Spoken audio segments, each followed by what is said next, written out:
Fala pessoal, tudo bom? Eu sou o professor Luiz e vamos dar continuidade no nosso curso de Código de Defesa do Consumidor. Bom, a gente vem tratando aí sobre as responsabilidades ali do corretor de imóveis à luz do CDC. A gente já tratou sobre a responsabilidade das informações, as responsabilidades sobre os documentos que são entregues. A gente viu qual que é a responsabilidade à luz do Código Civil e vamos continuar aí tratando sobre esse tema da responsabilidade do corretor de imóvel, tá? Então, como vimos, perante o Código de Defesa do Consumidor, a responsabilidade do corretor de imóveis é aferida independentemente de culpa, que é o que está lá no artigo 14, tá? Que é aquela responsabilidade objetiva. Então, independe da culpa do corretor de imóveis para se fazer ali uma aferição de culpa, né? Numa perda e danos, por exemplo. Havendo dano, já imputa ao corretor de imóveis. Mas a gente não pode esquecer da exceção que consta lá no parágrafo 4º, quando se considera o corretor de imóveis um autônomo, tá?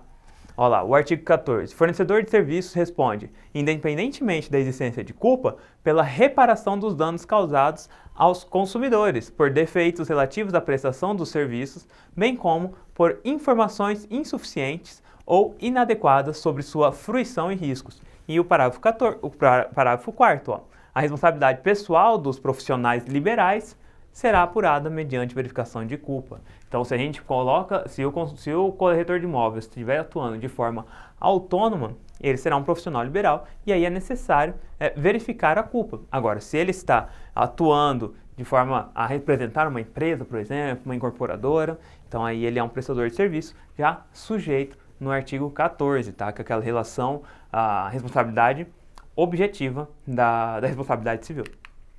Então, se o corretor, pessoa natural, aí neste caso, profissional liberal, for contratado diretamente pelo comitente, ou seja, aquela pessoa que vai pagar a comissão, por exemplo, um proprietário do imóvel, ele foi contratado por essa pessoa como pessoa natural, então como um profissional liberal, a corretagem ela é com vínculo de subordinação somente àquela pessoa. Então ele é um profissional liberal. Agora, se ele tiver na subordinação com uma empresa especializada, aí ele não será como um profissional liberal, tá? Ele será uma pessoa que presta serviços de uma empresa. Se ele estiver como pessoa natural e for contratado diretamente, porque a gente estiver pagando aquela comissão, então o proprietário de imóvel quer vender aquele imóvel e ao invés de buscar uma empresa, busca um corretor específico. Então esse corretor específico ele está atuando como autônomo, como pessoa natural, e não como contratado de uma empresa especializada neste ramo da corretagem.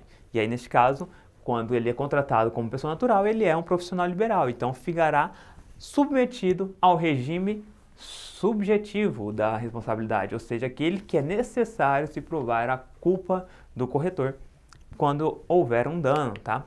Então, diante dessa exceção que traz o Código de Defesa do Consumidor, que é lá no parágrafo 4º, a gente pode se perguntar, mas qual que é a vantagem ou ainda a diferença em se aplicar o sistema do direito do consumidor ou ainda o Código Civil, que a gente também já viu na última aula? E a resposta aqui, neste caso, ela está no ônus da prova, tá bom? Porque também o Código de Defesa do Consumidor, ele faz aquela inversão do ônus da prova e também há as nulidades contratuais e solidariedade.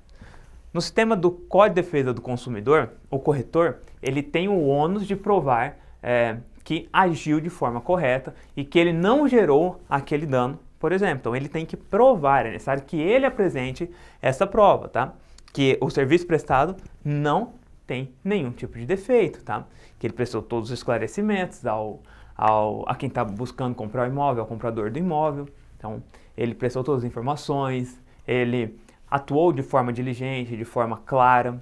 Então, é ele, no caso do Código de Defesa do Consumidor, é ele que tem que provar, tá? Ele tem que provar que prestou todas as informações que estão ao seu alcance. E aí disso resulta que, se ele não conseguir demonstrar essas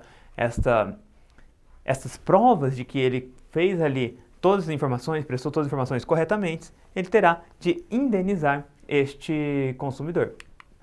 Agora, perante o CDC, a oferta ela é vinculante, tá bom? O que isso significa? Que a partir do momento que o corretor de imóvel ofertou algo, aquela oferta ela deve se cumprir, sendo o contrato firmado ou não. Então, ainda que não haja o contrato firmado e ele se ofertou daquela forma, é necessário que cumpra aquilo que lhe foi ofertado. A gente traz aqui, ó, por exemplo, se o corretor divulgar por meio de internet ou de qualquer outro meio, fizer ali um informe publicitário, que ele é diligente e que possui vasta carreira de investidores para, com isso, atrair mais clientes, né, e conseguir firmar um contrato de corretagem com exclusividade. Então, se o corretor, ele, na própria propaganda de si, ele mente ali por essas informações, ou então ele fala, olha, eu tenho uma grande carteira de investidores para poder comprar esses imóveis, me procurem para ser seu corretor. E aí ele não tem isso daqui, ele tem que... E as pessoas deixaram de contratar outros corretores que, acreditando nele, só depois descobriram que ele havia mentido quanto a essa informação, ele deverá pagar perdas e danos ou conseguir essa carteira vasta de investidores, tá bom? Então, após a celebração do contrato de corretagem, o consumidor perceber que a oferta deste corretor ela é enganosa, então, a venda ali por conta de uma exclusividade, ele perdeu a possibilidade de outros negócios, porque lembra que no exemplo anterior a gente trata sobre essa exclusividade, né? Ele, ó, eu vou firmar um contrato de exclusividade da minha prestação de serviço com o proprietário do imóvel. E aí, neste caso, se ele, por exemplo, ele engana, né, após a celebração do contrato, o vendedor do imóvel, né, o proprietário deste imóvel, deste empreendimento que contratou aquele corretor de forma exclusiva, ele perceber que deixou de contratar outra pessoa que poderia ter vendido aqueles imóveis de verdade e caiu numa publicidade enganosa, o corretor ele estará sujeito a responsabilidade na esfera civil, que é a indenização, e também nas esferas penais, que são as penas de detenção e de multa, que são lá previstas no artigo 66 e 67 do Código de Defesa do Consumidor. Bom, pessoal, chegamos ao fim de mais essa aula. Eu espero vocês para a nossa próxima aula do nosso curso de Código de Defesa do Consumidor. Até lá!